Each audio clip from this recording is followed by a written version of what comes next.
नमस्कार सगळ्या मैत्रिणींना. आज अष्टमी आहे तर अष्टमीच्या तुम्हाला खूप खूप शुभेच्छा. हे तुम्ही बघू शकता, आज पिंक कलर आहे तर मी पिंक कलरची साडी घातलेली आहे. आणि ही साडी माझी एक फ्रेंड सीमा कांकरिया, तिने तिचं माहेर, तिच्या ना वस्तू खूप छान असायच्या, ज्वेलरी, साड्या वगैरे. तर मग मी तिला म्हटले की तुझ्या वस्तू खूप छान असतात. तर तिच्या माहेर, ते गाव मला आता आठवत नाही, पण मी नाशिकला असताना मग तिने तिच्या माहेरवरून ही साडी मागवली होती. 10-15 वर्षापूर्वीची ही साडी आहे.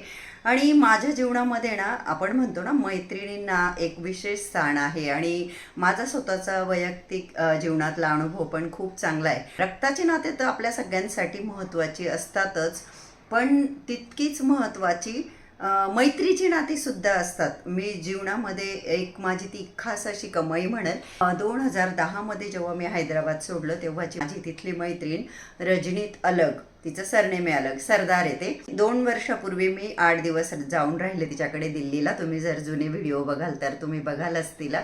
आणि बालपणीच्या पण इतक्या छान छान मैत्रिणी आहे व्हिडिओमध्ये. नाशिकची मनीषा, तिच्या घरी पण मी गेले होते, तो पण व्हिडिओ आहे. आणि एक माझी बाल मैत्रीण, तिचं नाव गीता, तिने बिचारीने माझ्यावरून इतका मार खाल्लाय, इतका मार खाल्लाय की मी कधीच विसरू शकत नाही. माझ्या आईच्या त्यांच्या घराच्या समोरच गीताचे आईवडील राहतात. आम्ही त्यांना मामी म्हणतो, म्हणू मामी म्हणून.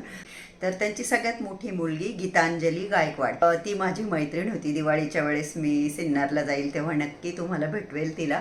गीताला आत्याच्याच घरी दिलं, तर तिच्या सगळ्या बहिणींमध्ये गीताचं खूप चांगलं आहे, मी असं म्हणेल. खूप सुखाने संसार करते, मुलं बाळं. इव्हन मी तिच्या मुलीच्या लग्नाला गेले होते, वैष्णवीच्या. जुनी गोष्ट आहे ती आता.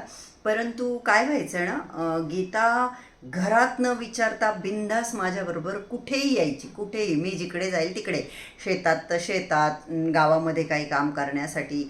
घरात ती विचारत नव्हती. मी तिला म्हटले ना की तू विचार मामींना, तरी ती विचारत नव्हती, कारण की तिला माहीत असायचं की ती विचारेल तर तिची आई नाहीच म्हणेल. त्याच्यामुळे ती म्हणायची नाही ग जाऊ दे चल, आणि यायची. आणि तिकडून जाऊन आल्यानंतर मामी मात्र तिची खूप पिटाई करायच्या, कारण की ती न सांगता जायची. मामी मला तर काही नव्हतं म्हणत, भाचीचं नातं लावायच्या. आजही आहे आणि खूप प्रेमाने बोलतात माझ्याशी गेल्यावर.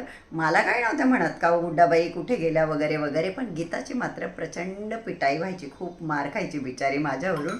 आणि छान मैत्री आमची. मी दिवाळीच्या वेळेस नक्की भेटवेल तुम्हाला.